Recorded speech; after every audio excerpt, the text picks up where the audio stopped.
Tax बचाने का हो टेंशन या फिर पेचीदे टैक्स नियमों की उलझन, अटका हो रिफंड या मुश्किल में फंसा हो आपका रिटर्न। हर मुश्किल सवाल का आसान जवाब है टैक्स गुरु, जहां आप ना सिर्फ अपना टैक्स बचाते हैं बल्कि हम टैक्स की उलझनों को सुलझाने के गुर भी आपको सिखाते हैं। नमस्कार, मैं हूं लक्ष्मण राय और आज आपके सवालों का जवाब देने के लिए हमारे साथ हैं जाने माने टैक्स एक्सपर्ट शरद कोहली साहब। सर, आपका स्वागत है CNBC आवाज़ में। हमने देखा है कि विदेश में रहने वाले भारतीय अपने घर पे परिवार को, माता पिता को पैसे भेजते रहें, लेकिन इन दिनों विदेश में पैसा भेजने का चलन बढ़ता जा रहा है। अगर रिजर्व बैंक के आंकड़ों को देखें तो पिछले 8 साल में बाहर भेजे जाने वाली रकम में करीब 280% से भी ज़्यादा की बढ़ोतरी हुई है। अब सवाल उठता है कि जो लोग बाहर पैसा भेजते हैं, क्या उनको भी टैक्स देना पड़ता है? कोहली साहब, सवाल जायज़ है कि नहीं? बिल्कुल जायज़ है। और लक्ष्मण, पैसा लिबरलाइज रेमिटेंस स्कीम जो चलती है 2.5 लाख जो 2020 में शुरू की गई थी। जी हाँ, प्रति भारतीय ने, स्कीम तो पहले से है, उसकी लिमिट चेंज की गई। प्रति भारतीय प्रति वर्ष आप $2.5 लाख तक एक साल में भेज सकते हो। लोग इसका भरपूर फायदा उठा रहे हैं, पढ़ाई लिखाई के लिए, लोन लेने के लिए, निवेश करने, लोन देने के लिए, निवेश करने के लिए, वगैरह वगैरह। तो देखिए, आप जब पैसा भेजते हैं तो 7 लाख रुपए, लक्ष्मण एक लिमिट नोट कर लीजिए, अगर 7 लाख रुपए से ऊपर की रकम बन रही है, और ये लक्ष्मण इंटरेस्टिंग बात है, 7 लाख जब तय की गई थी $10,000, जब रुपया $1 70 रुपए पे होता था, ये तब तय गई, पर अब लिमिट अभी भी 7 लाख है। तो अगर 7 लाख से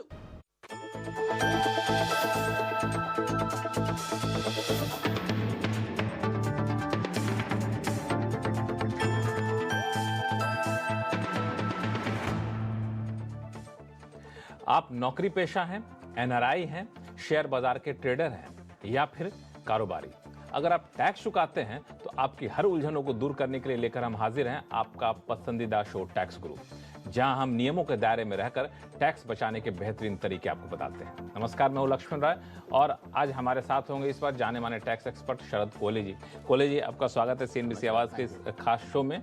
और कोहली जी कई सारे टिप्स बताएंगे हमेशा की तरह, लेकिन सबसे पहले नजर डालते हैं कि आज के शो में क्या कुछ खास रहने वाला है। तलाक के बाद महिला को मिली रकम पर क्या चुकाना होगा इनकम टैक्स? सिर्फ रिटर्न भरते वक्त ही नहीं बल्कि पहले भी समय समय पर AIS की करते रहे जांच।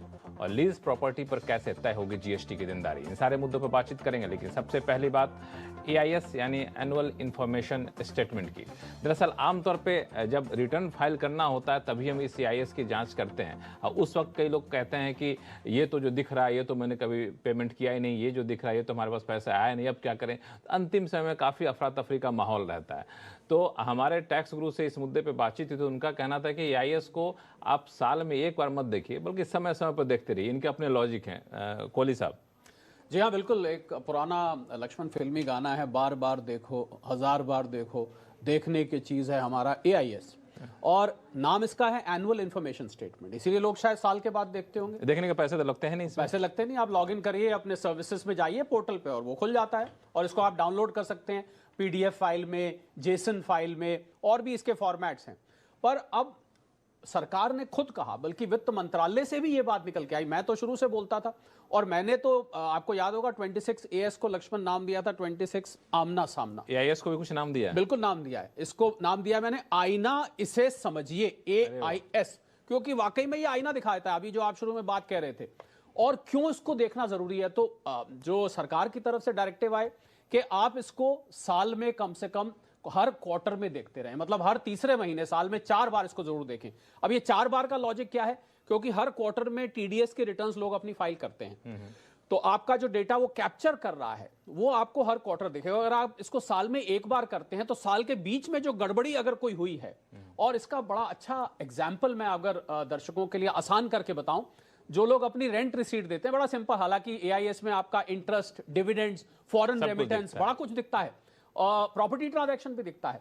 पर मान लीजिए आपने हाउस रेंट रिसीट दी अपने एम्प्लॉयर को रेंट बचाने के लिए HRA के अंतर्गत, अब उसमें आपको पैन नंबर डालना होता है लैंडलॉर्ड का, और वो रेंट रिसीट वहां पर रिफ्लेक्ट होनी, वो रेंट उसके में रिफ्लेक्ट होना शुरू हो गया। और मान लीजिए कहीं कोई शरारत है, एक ने दिखाया दूसरे ने नहीं दिखाया, तो वो क्या होता है कि उससे मिसमैच खड़ा हो जाता है। तो इसलिए ये सलाह है कि AIS को आप साल में 4 बार कम से कम जरूर देखें, ज्यादा देखें कोई मनाही नहीं है, पर इसको देखने से आपके बाद में जो समस्या होती है, क्योंकि अगर इसमें लक्ष्मण कोई गलती आ रही है तो उस गलती को फीडबैक के माध्यम से करेक्ट कर लिया जाता है, और अगर आप इसको बीच बीच में देखते रहेंगे तो गलती वो साल के बीच में ठीक भी हो जाएगी, वरना साल बस निकल गया। यही सवाल आपसे पूछना चाह रहा था कि हम बार बार देख रहे हैं इसको, जी। और बार बार देखने के बाद अगर मुझे लगता है कि कुछ गलती निकल कर सामने आ गई, तो क्या हमें ITR फाइल करने तक इंतजार करना पड़ेगा कि नहीं उसी वक्त उसको रेज कर सकते हैं इनकम टैक्स? बिल्कुल, आप जो उसमें फीडबैक का कॉलम है जहां आप उसको डिसएग्री कर रहे हैं, आप बिल्कुल उसमें उसी समय डाल दीजिए। इनफैक्ट बार बार देखने का लक्ष्मण पर्पस तो यही है कि आपको अगर गलती नजर आ रही है आप उसको तुरंत पॉइंट आउट कर दीजिए, और वो हो सकता है साल के एंड तक करेक्शन भी उसकी होके आ जाए। वरना साल के बाद में क्या होगा लक्ष्मण, कि वो मिसमैच हो जाएगा, और क्योंकि ये टैक्स का प्रोफाइल होता है, कल को आपको नोटिस आ सकता है किसी ऐसे ट्रांजैक्शन के लिए जो शायद आपने किया ना ही भी किया हो। और साथ में अंतिम समय में इनकम टैक्स जब भरने जाते हैं, रिटर्न भरने जाते हैं, तो उस वक्त जो आपको कन्फ्यूजन रहता है, अफरा तफरी रहता है, उससे भी आप बच सकते हैं। तो इस AIS को क्या आपने नाम दिया, आईना इसे समझिए। आईना इसे तो समझिए। इस आईने को बार बार आप देखते रहिए और टैक्स के जो पेचीदगियां हैं, उलझने हैं, उससे आप दूर बने रहिए।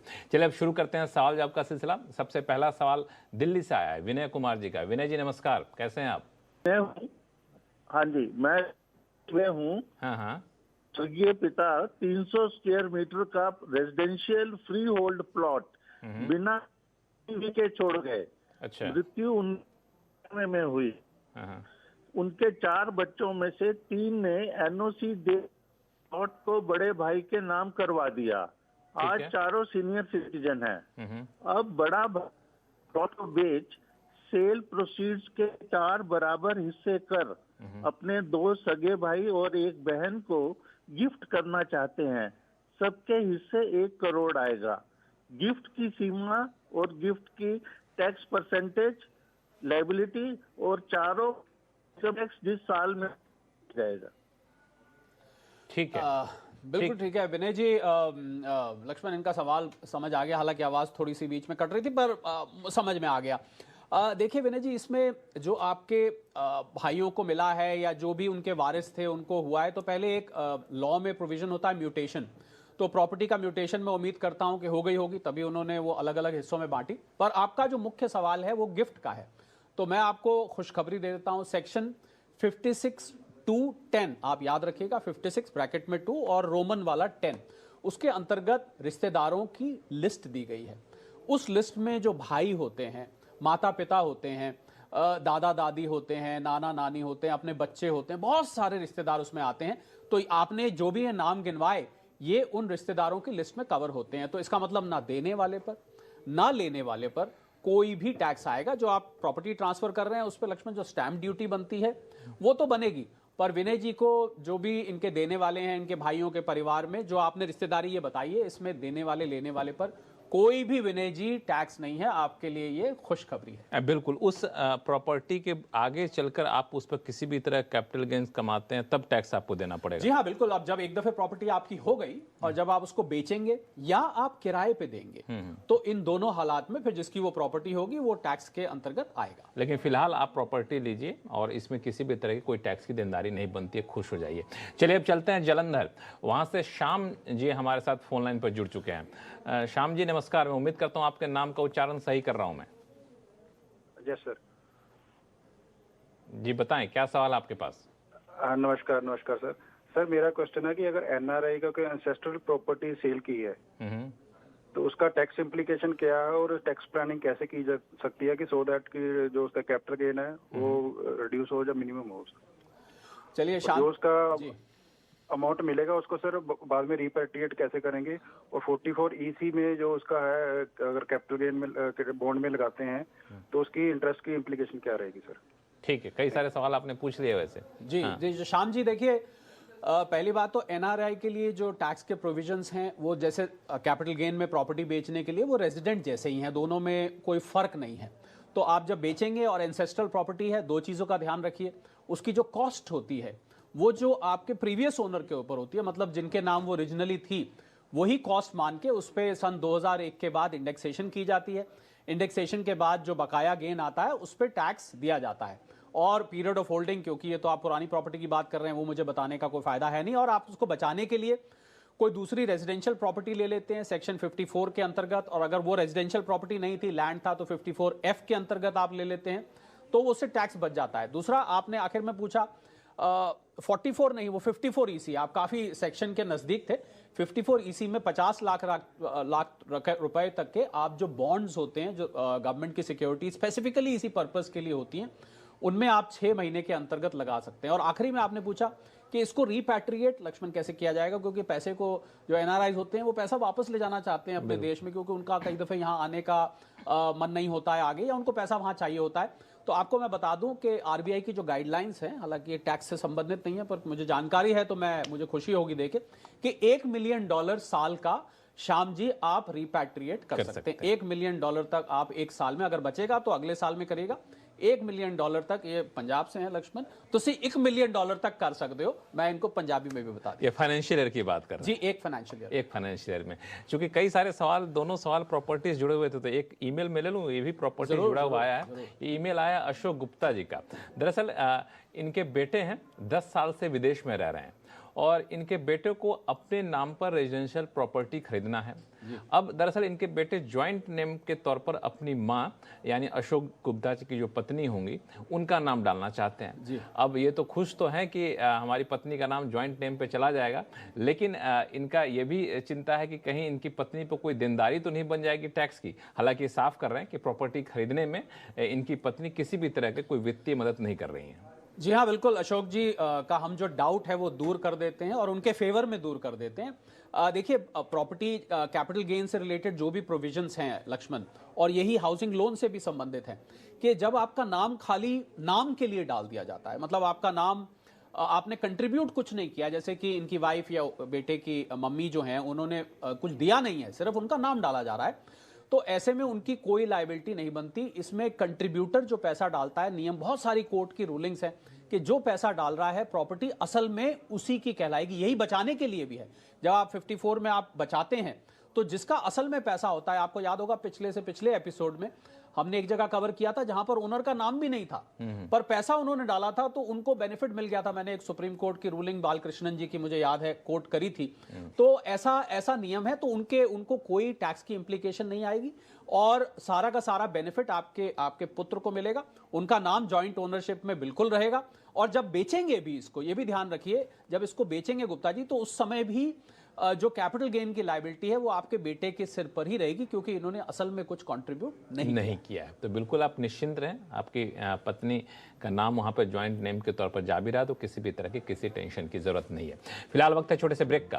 ब्रेक के बताएं कि सेक्शन 80C के दायरे में ऐसे रिडक्शन जिस पर आमतौर पर हमारा आपका ध्यान जाता नहीं है, लेकिन जाएगा तो बड़ा काम का निकलेगा, वो बताएंगे छोटे से ब्रेक के बाद। टैक्स बचाने का हो टेंशन या फिर पेचीदे टैक्स नियमों की उलझन, अटका हुआ रिफंड या मुश्किल में फंसा हो आपका रिटर्न, हर मुश्किल सवाल का आसान जवाब है टैक्स गुरु, जहां आप ना सिर्फ अपना टैक्स बचाते हैं बल्कि हम टैक्स की उलझनों को सुलझाने के गुर भी आपको सिखाते हैं। नमस्कार, मैं हूं लक्ष्मण राय और आज आपके सवालों का जवाब देने के लिए हमारे साथ हैं जाने माने टैक्स एक्सपर्ट शरद कोहली साहब। सर, आपका स्वागत है CNBC आवाज में। हमने देखा है कि विदेश में रहने वाले भारतीय अपने घर पे परिवार को, माता पिता को पैसे भेजते रहे, लेकिन इन दिनों विदेश में पैसा भेजने का चलन बढ़ता जा रहा है। अगर रिजर्व बैंक के आंकड़ों को देखें तो पिछले 8 साल में बाहर भेजे जाने वाली रकम में करीब 280% से भी ज्यादा की बढ़ोतरी हुई है। अब सवाल उठता है कि जो लोग बाहर पैसा भेजते हैं क्या उनको भी टैक्स देना पड़ता है? कोहली साहब, सवाल जायज है कि नहीं? बिल्कुल जायज है। और लक्ष्मण, पैसा लिबरलाइज रेमिटेंस स्कीम जो चलती है, 2.5 लाख जो 2020 में शुरू की गई थी। जी हाँ, प्रति भारतीय, नहीं स्कीम तो पहले से है, उसकी लिमिट चेंज की गई प्रति भारतीय प्रति वर्ष आप $2.5 लाख तक एक साल में भेज सकते हो। लोग इसका भरपूर फायदा उठा रहे हैं, पढ़ाई लिखाई के लिए, लोन लेने के लिए, लोन देने के लिए, निवेश करने के लिए, वगैरह वगैरह। तो देखिए, आप जब पैसा भेजते हैं तो 7 लाख रुपए, लक्ष्मण एक लिमिट नोट कर लीजिए, अगर 7 लाख रुपए से ऊपर की रकम बन रही है, और ये लक्ष्मण इंटरेस्टिंग बात है, 7 लाख जब तय की गई थी $10,000 जब रुपया $1 पे होता था, ये तब तय गई, पर अब लिमिट अभी भी 7 लाख है। तो अगर 7 लाख से ऊपर आप जाते हैं, इफेक्टिवली लिमिट कम हो गई है। हाँ, इफेक्टिवली देखा जाए तो बिल्कुल कम हो गई है। तो अगर आप 7 लाख से ऊपर जाते हैं तो उससे ऊपर जो भी अमाउंट होगा उस पे बैंक आपसे 5% TCS, tax collected at source, आपसे ले लेगा। और अगर आपके पास मान लीजिए लोन दे रहे हैं, आप कहीं लोन की एजुकेशन लोन लिया हुआ है, उसकी रीपेमेंट कर रहे हैं, तो 0.5% आपसे ये tax collected at source leviable उस अमाउंट पर होगा। तो ये जो अब टीसीएस की बात करें तो मेरे मन में एक सवाल आया, कई बार हम लोग टीसीएस यहाँ कटता है भारत में, तो अलग अलग तरीके से इसको हम लोग क्रेडिट ले सकते हैं, तो क्या बाहर जो पैसा भेजने पे टीसीएस कटता है उसमें भी क्रेडिट लेने की सुविधा है? जी हाँ, बिल्कुल। ये जो टीसीएस है ये बैंक आपसे कलेक्ट करा के आप ही के पैन नंबर में, आप ही के अकाउंट में जमा कराएगा और बाकायदा आप इसका 26A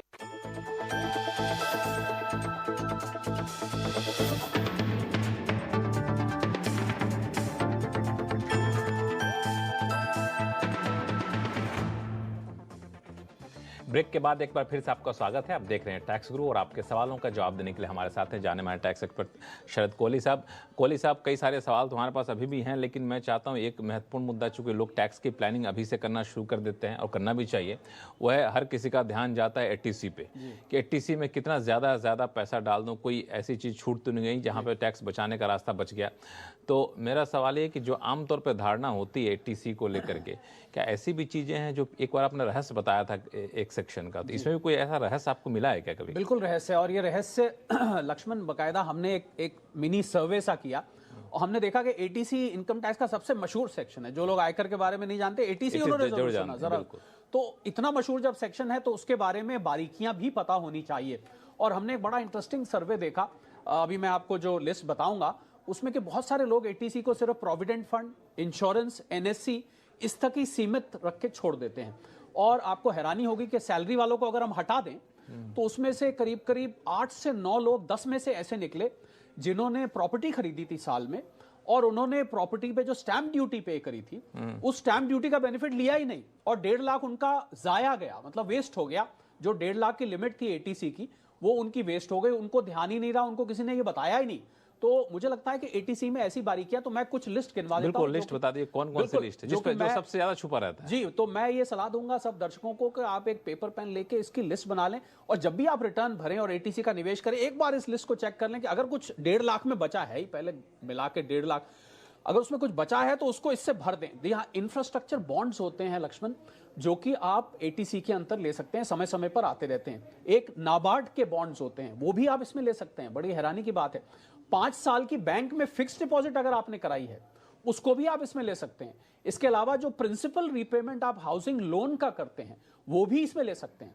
एक सुकन्या समृद्धि स्कीम आपने बिटिया के लिए करी जाती है, उसमें जो आप कंट्रीब्यूट कर रहे हैं वो भी ले सकते हैं। और बहुत से लोग मैंने देखा ईएलएसएस भी मिस कर देते हैं, जो इक्विटी लिंक्ड सेविंग स्कीम्स होते हैं उसको मिस करते हैं। इसके अलावा मैंने स्टैंप ड्यूटी का जिक्र किया और सीनियर सिटीजन्स की एक स्कीम है जिसके अंतर्गत आप 15 लाख रुपए जमा कर सकते हैं, वो भी बहुत सारे लोग छोड़ जाते हैं। एक और चीज मैंने देखा, जो लोग निवेश आप नहीं भी कर रहे, खर्च कर रहे हैं, 2 बच्चों की ट्यूशन फी उसको भी वो छोड़, वो भी इसी में, हालांकि बहुत बिजी सेक्शन है, 1.5 लाख में पता नहीं क्या क्या है, पर उसके बावजूद भी लक्ष्मण बहुत सारे लोगों का, और आप मानिए कि अगर आप निवेश कर रहे हैं उसका 9% रिटर्न है, 30% टैक्स है, तो 39% हो जाता है, क्योंकि 30% आपका टैक्स सीधा बच जाता है। तो इसलिए इस 8-9 आइटम जो मैंने गिनवाए इसकी आप लिस्ट रखिए और जब भी 1.5 लाख में कुछ बचे एक बार इस लिस्ट पर जरूर नजर मार। बिल्कुल, इस लिस्ट पर नजर डालिए और कोई बच रहा है तो जहां पे गुंजाइश देखिए आप उसके आधार पर टैक्स बचा भी सकते हैं। और जैसा कि कोहली साहब ने कहा, इस सेक्शन एटीसी है बड़ा गहरा लेकिन छोटा सा है, उसमें बहुत गुंजाइश रहती नहीं, और मशहूर ही बहुत है। हालांकि बजट आने वाला, तो उम्मीद करें कि शायद इस पर एक बार फिर से सरकार गौर फरमाए। फिलहाल शुरू करते हैं वापस से सवाल जवाब का सिलसिला। जयपुर चलते हैं। जयपुर से राजेंद्र कुमार शर्मा जी हमारे साथ फोन लाइन पर जुड़ चुके हैं। राजेंद्र जी नमस्कार। नमस्कार सर। कैसे हैं आप? नमस्कार कोहली साहब। नमस्कार राजेंद्र। बढ़िया सर। जयपुर में अब ठंड पड़नी शुरू हुई कि नहीं? वहाँ तो लेट से ठंड आती है। जी ठंड चालू होगी सर, अब तो चालू हो गई है सर्दी का। बताएं क्या सवाल आपके पास? सर मैं ही कर रहा था, मेरी लड़की का कोर्ट केस चल रहा था। अच्छा। उसमें तलाक का अभी समझौता होगा है, उसमें एलुमनी अमाउंट 25 लाख रुपए जैसे मिला है हमको। तो मैं उसके बारे में पूछ रहा था कि वो टैक्स, उसका इनकम टैक्स के पर्पज से क्या रूल रहेगा, मतलब उसमें टैक्सेबल है या टैक्स फ्री रहता है? तो इस जो रकम मिली इस पर टैक्स चुकाना होगा कि नहीं चुकाना होगा? सही? जी हाँ बिल्कुल। देखिए राजेंद्र जी, पहले हाँ जी बताइए, आप और कुछ पूछ रहे थे? हाँ, मैंने कहा लड़की अभी तो कुछ नहीं करती, मतलब हाउस होल्ड ही है जी मेरी अच्छी। राजेंद्र जी देखिए, इसको एलिमनी कहते हैं, इसको जो टेक्निकल लैंग्वेज होती है लक्ष्मण कोर्ट की उसमें इसको गुजरा भट्टा भी कहते हैं। और एक मुश्त तो पैसा मिलता है, 2 तरीके से मिलता है, एक तो एक मुश्त मिलता है और कुछ मंथली मेंटेनेंस भी कहते हैं। तो राजेंद्र जी, जो उनको लमसम मिला है आपकी बिटिया को, वो कैपिटल रिसीट गुजरा भट्टा मान के उस पर कोई टैक्स नहीं होगा। अगर कुछ मंथली मेंटेनेंस भी है तो ये फिर उनकी जो 2.5 लाख की, क्योंकि वो और कुछ उनके इनकम का सोर्स नहीं है, तो उनको 2.5 लाख की जो बेसिक एग्जेम्पशन है या और कुछ इंटरेस्ट वगैरह आता है उसके साथ जोड़ के इसको टैक्सेबल कैटेगरी में इसको डाला जाएगा। पर जो वन टाइम मिला है राजेंद्र जी, तो ये एक अच्छी खबर है। हालांकि हमें खेद है कि उनके साथ ऐसा हुआ और आज उनको एलिमनी लेना पड़ रहा है, पर टैक्स इस पे नहीं लगेगा जो वन टाइम उनको मिला है। चलिए, तो इस मोर्चे पे कम से कम निश्चिंत हो सकते हैं कि इस रकम पे, जो 25 लाख की रकम बता रहे थे, इस पे किसी भी तरह की टैक्स की देनदारी नहीं बनती है। चलते हैं कोलकाता, जहां से कमल पाल जी हमारे साथ फोन लाइन पर जुड़ चुके हैं। कमल जी नमस्कार, क्या सवाल है आपके पास? नमस्कार सर, मैं कलकत्ता से बोल रहा हूँ जी।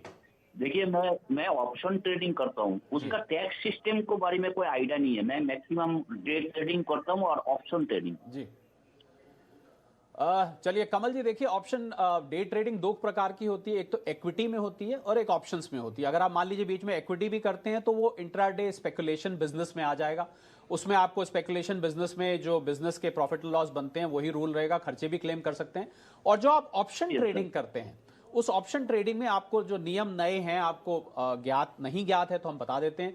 प्रॉफिट लॉस और प्रीमियम, और ये प्रीमियम तब इंक्लूड किया जाता है अगर प्रॉफिट को कैलकुलेट करने में प्रीमियम पहले नहीं इंक्लूड किया गया है। तो अगर आप ये करते हैं तो आपको पता होगा टैक्स ऑडिट इस पे सब्जेक्ट होता है, और अगर लॉस हुआ है तो ये लिमिट 1 करोड़ हो जाती है। अगर आपको लॉस इसमें नहीं है तो भी आपको टर्नओवर अपनी देखनी पड़ेगी, खर्चे आप इसमें से भी क्लेम कर सकते हैं, और इसको आप income from business and profession में ऑप्शंस ट्रेडिंग को आप लेंगे। तो मैं आपको सलाह दूंगा, अगर इक्विटी और ऑप्शन दोनों है लक्ष्मण इनके, तो इसको, क्योंकि वो स्पेकुलेटिव है, ऑप्शंस को हम रेगुलर बिजनेस इनकम में लेते हैं, तो इसको ये अलग अलग आइडेंटिफाई करके चलें। ठीक है, तो इस हिसाब से आप चलेंगे तो शायद आप यहाँ पे बेहतर तरीके से टैक्स की देनदारी को तय कर पाएंगे। फिलहाल वक्त छोटे से ब्रेक का, ब्रेक के बाद बताएंगे क्या लीज प्रॉपर्टी पर चुकाना होगा जीएसटी, अगर हाँ तो उसका तरीका क्या होगा, बताएंगे छोटे से ब्रेक के बाद। टैक्स बचाने का हो टेंशन या फिर पेचीदे टैक्स नियमों की उलझन, अटका हो रिफंड या मुश्किल में फंसा हो आपका रिटर्न, हर मुश्किल सवाल का आसान जवाब है टैक्स गुरु, जहां आप ना सिर्फ अपना टैक्स बचाते हैं बल्कि हम टैक्स की उलझनों को सुलझाने के गुर भी आपको सिखाते हैं। नमस्कार, मैं हूं लक्ष्मण राय और आज आपके सवालों का जवाब देने के लिए हमारे साथ हैं जाने माने टैक्स एक्सपर्ट शरद कोहली साहब। सर, आपका स्वागत है सीएनबीसी आवाज में। हमने देखा है कि विदेश में रहने वाले भारतीय अपने घर पे परिवार को, माता पिता को पैसे भेजते रहे, लेकिन इन दिनों विदेश में पैसा भेजने का चलन बढ़ता जा रहा है। अगर रिजर्व बैंक के आंकड़ों को देखें तो पिछले 8 साल में बाहर भेजे जाने वाली रकम में करीब 280% से भी ज्यादा की बढ़ोतरी हुई है। अब सवाल उठता है कि जो लोग बाहर पैसा भेजते हैं क्या उनको भी टैक्स देना पड़ता है? कोहली साहब, सवाल जायज है कि नहीं? बिल्कुल जायज है। और लक्ष्मण, पैसा लिबरलाइज रेमिटेंस स्कीम जो चलती है 2.5 लाख जो 2020 में शुरू की गई थी। जी हाँ, प्रति भारतीय, नहीं स्कीम तो पहले से है, उसकी लिमिट चेंज की गई, प्रति भारतीय प्रति वर्ष आप $2.5 लाख तक एक साल में भेज सकते हो। लोग इसका भरपूर फायदा उठा रहे हैं, पढ़ाई लिखाई के लिए, लोन लेने के लिए, निवेश करने, लोन देने के लिए, निवेश करने के लिए, वगैरह वगैरह। तो देखिए, आप जब पैसा भेजते हैं तो 7 लाख रुपए, लक्ष्मण एक लिमिट नोट कर लीजिए, अगर 7 लाख रुपए से ऊपर की रकम बन रही है, और ये लक्ष्मण इंटरेस्टिंग बात है, 7 लाख जब तय की गई थी $10,000 जब रुपया $1 पे होता था, ये तब तय गई, पर अब लिमिट अभी भी 7 लाख है। तो अगर 7 लाख से ऊपर आप जाते हैं,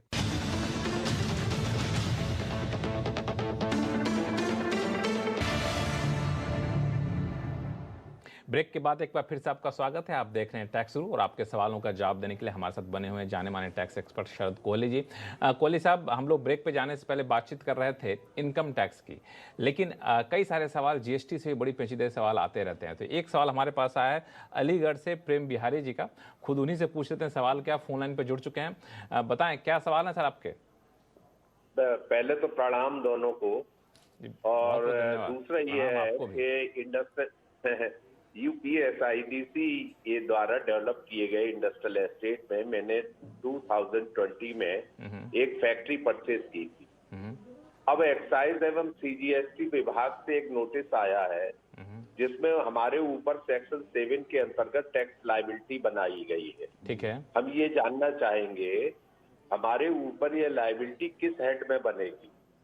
नंबर दूसरा क्वेश्चन है मेरा, 99 years lease transfer CGST supply में आती है क्या, इसके अंदर आती है क्या, जबकि यूपीएसआईडीसी प्लॉट का ट्रांसफर करती है। तीसरा क्वेश्चन है, सेलर केवल बनी फैक्ट्री ही रजिस्ट्री करता है, प्लॉट की रजिस्ट्री यूपीएसआईडीसी करता है, और क्या transfer of lease hold rights पर जीएसटी पेएबल है? ये मेरा प्रश्न है। ठीक है जी हाँ। प्रेम जी देखिए, आपके सारे सवाल इंटर रिलेटेड ही हैं, आपने उसको टुकड़ों में पूछा, तो मैं आपको बता देता हूं कि क्योंकि ये कैरेक्टर ऑफ ट्रांसफर लीज है, ये पूरी तरह से इसको फ्री होल्ड नहीं कहते, हम इसको लीज होल्ड कहते हैं। तो क्योंकि ये लीज है, इस पे जीएसटी एप्लीकेबल है, और क्योंकि आपने यूपीएसआईडीसी से लिया तो वो एक सरकारी विभाग कहलाता है, तो वहां पर जो प्रक्रिया है जीएसटी की वो रिवर्स चार्ज मैकेनिज्म है। रिवर्स चार्ज मैकेनिज्म का मतलब है कि जो व्यक्ति पैसे कलेक्ट कर रहा है उसको नहीं चार्ज करना, जो व्यक्ति पैसे दे रहा है उसको। तो आपको रिवर्स चार्ज मैकेनिज्म के अंदर आपको प्रेम जी ये जीएसटी देना पड़ेगा। नोटिस जो आया है, मैं थोड़ा दिल भारी करके कह रहा हूं, वो ठीक आया है क्योंकि आपके हक में नहीं जा रही बात, परंतु ये आपको देना पड़ेगा। लीज बिल्कुल ठीक आपने कहा, लीज पे जीएसटी अप्लाई होता। अगर ये फ्री होल्ड होता तो फिर इस पे जीएसटी अप्लाई नहीं होता, पर यूपीएसआईडीसी लक्ष्मण लीज होल्ड ही करते हैं, 99 साल की करते हैं, पर कैरेक्टर उसका लीज ही रहता है। तो मुझे लगता है कि सिर्फ प्रेम बिहारी जी के लिए नहीं, ऐसे कई सारे लीज होल्डर होंगे, उनके लिए भी ये बहुत काम की बात है कि यहाँ पे जीएसटी की देनदारी आपकी बनती है। इनके सारे सवालों के जवाब हो गए? बिल्कुल, मैंने क्योंकि इन्होंने उसी को टुकड़े के, तो मैंने सारे को इकट्ठा कवर करके एक ही में दे दिया। यही हमारे टैक्स गुरु की खासियत भी है कि सभी सवाल कितने पेचीदे में, बड़े आसान भाषा में सारे सवालों का जवाब देते हैं। तो टैक्स गुरु में फिलहाल इतना ही। कोहली साहब, आपका बहुत बहुत शुक्रिया सभी सवालों का जवाब देने के लिए। और आपके पास कोई भी सवाल हो, चाहे इनकम टैक्स से जुड़ा हुआ हो या फिर जीएसटी से, आप हमें लिख भेजिए tax@moneycontrol.com पर। हाँ, आप अपना जब सवाल भेजें तो आप अपना नाम और मोबाइल नंबर लिखना ना भूलें, क्योंकि कई बार कुछ उलझन होती है तो मोबाइल नंबर होता है तो हम लोग आपसे कॉन्टैक्ट कर पाते हैं, सीधे आप टैक्स गुरु से सवाल भी पूछ पाते हैं। तो मोबाइल नंबर जरूर दीजिएगा। और टैक्स गुरु में फिलहाल इतना ही। देखते रहिए CNBC आवाज़। नमस्कार।